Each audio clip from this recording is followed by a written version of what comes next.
Zdravstvena nega je profesija, v kateri pravzaprav ne bi nikoli smelo biti prostora za nasilje, ne glede na to, v kakšni obliki se pojavi. Pa vendarle zaposleni tako v klinični praksi, kakor tudi pri sodelovanju z ostalimi kolegi, ugotavljate, da je v praksi bistveno drugače. Kakšne so vaše izkušnje? Hvala za vprašanje. Moje izkušnje so žal take, da delam na področju duševnega zdravja, na področju psihiatrije, in to področje zdravstvenega in socialnega varstva je tisto, ki je s področjem obravnave nasilnih dogodkov, nasilja tako strani pacientov, stanovalcev, kot tudi nasilja med zaposlenimi, medosebnih odnosov, tisto, ki je pereče, ki ga je potrebno naslavljati, predvsem pa tisto, o katerem je potrebno govoriti na glas, spregovoriti odkrito, opozarjati, ga dokumentirati, zahtevati od svojih delodajalcev, pa ne glede na to, ali je to zdravstveni dom, bolnišnica ali je to dom starejših občanov, da nam zagotovijo varno delovno okolje, okolje, v katerem se bomo zaposleni, medicinske sestre, zdravstveni tehniki, zdravniki, drugi strokovnjaki v zdravstvu počutili predvsem varno, da bomo lahko delali to, kar znamo, da smo ves čas, da se zavedamo dejstva, da imamo na drugi strani človeka, ki je bolan, ki je lahko v neki hudi čustveni, emocionalni stiski. V mojem primeru je to pacient z duševno motnjo, ki lahko tudi v sklopu svoje bolezni, lahko tudi agresivno odreagira. In jaz sem tam v tisti vlogi, da to pravočasno prepoznam, da znam pravilno odreagirati, da znam uporabiti tehnike deeskalacije, umiranja in vse notranje protokole, ki mi jih nudi moj zdravstveni zavod, da bom zagotovil mojo varnost, varnost pacienta, ki mi je zaupan v skrb, pa tudi varnost mojih sodelavcev. Številne raziskave, tako domače kot tuje, potrjujejo, da smo zdravstveni delavci v 80–90% bili v svoji karieri soočeni z verbalnim nasiljem, fizičnega je nekoliko manj, ampak tudi odstotek 50–60% bil sem že, da me je pacient uščipnil, udaril, odrinil, potisnil stran, tudi to je fizično nasilje. In to, kar nas pa najbolj skrbi, predvsem na tistih področjih zdravstva, kjer je pa tega nasilja več, govorimo o domovih starejših občanov, posebni zavodi, psihiatrije, urgentni centri, reševalci na terenu, pa še bi lahko našteval, da vse nasilne dogodke ne vzamemo kot to je pa del moje službe. Se pravi, da ne pridemo na stopnjo neke normalizacije, da smo na to senzibilni, občutljivi, da razvijamo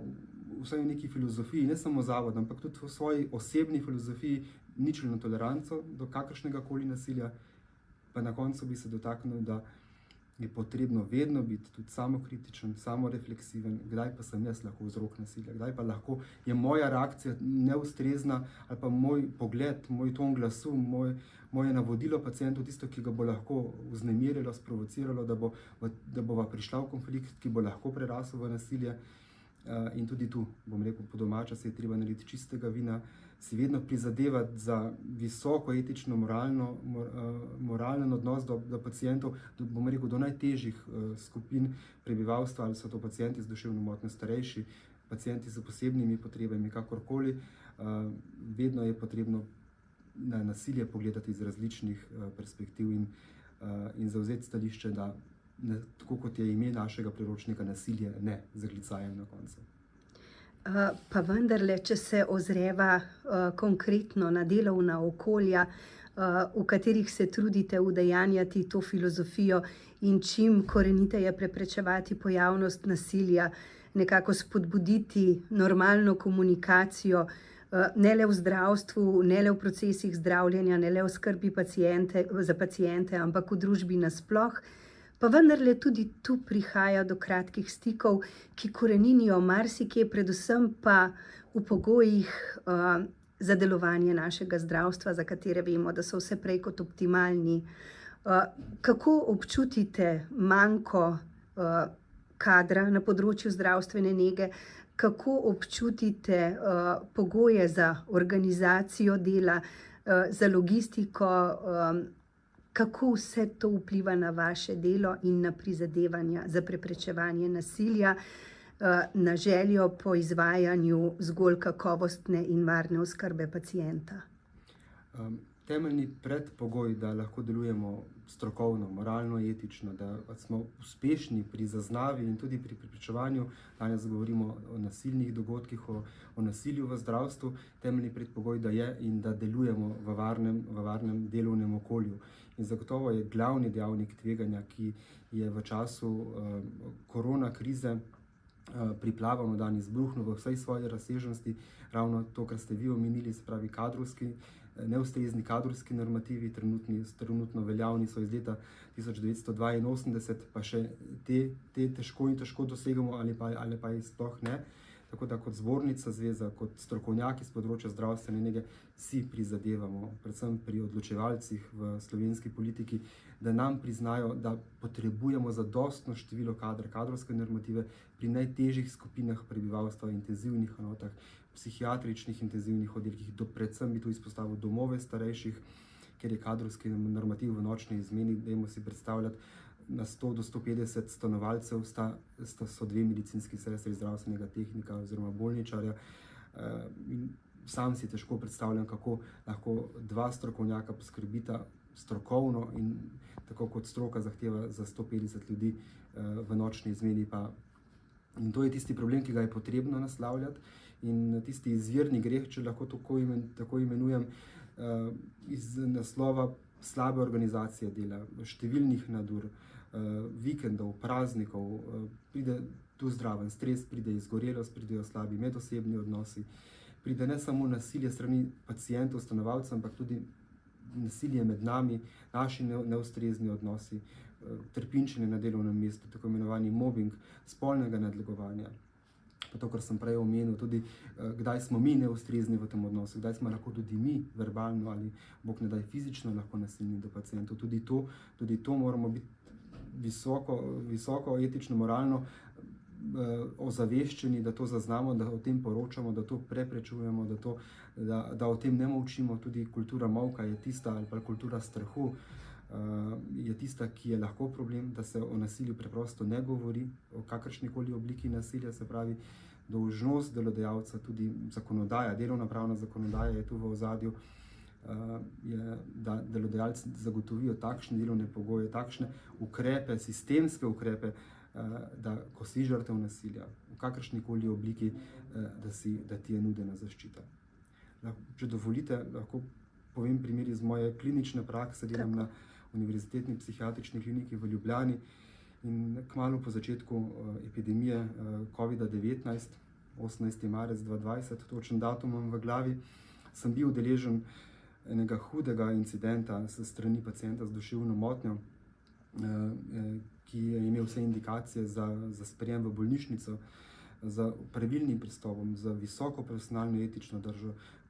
tehnikami deeskalacije smo tega pacienta obravnavali, s prisotnostjo 6 zaposlenih zdravstvenih tehnikov in zdravstvenikov plus dežurna zdravnica, ampak v trenutku, ko pa je pacient iz žepa potegnil pištolo,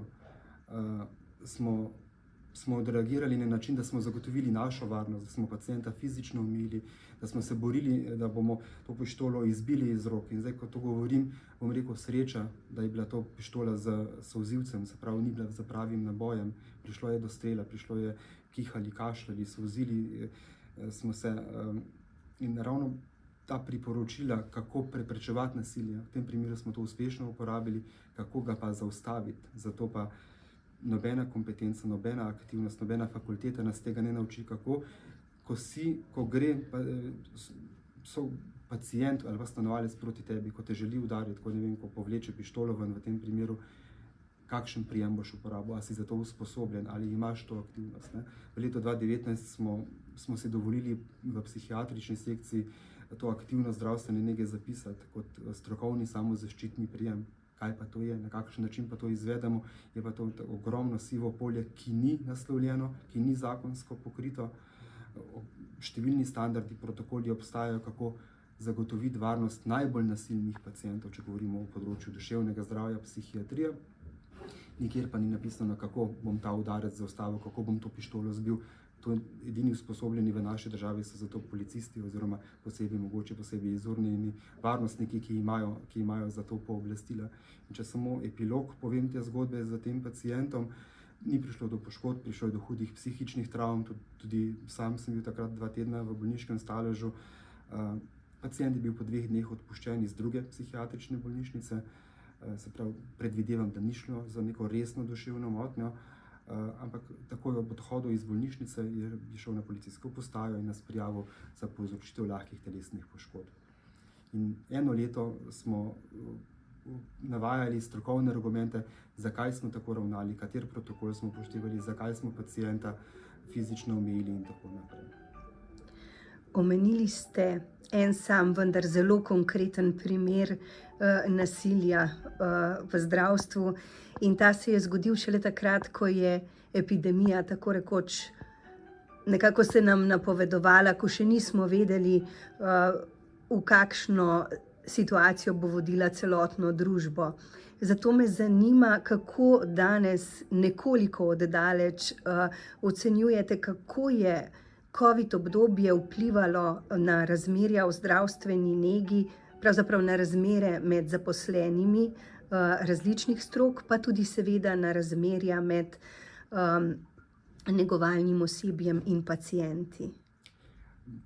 Na to vprašanje lahko odgovorim iz 2 zornih kotov. Po eni strani je COVID poskrbel za to, da so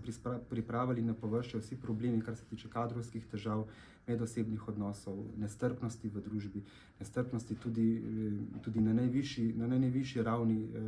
politični ravni komunikacije, če temu tako želite. Po drugi strani pa smo ravno zaposleni v zdravstveni negi, medicinske sestre, zdravstveni tehniki,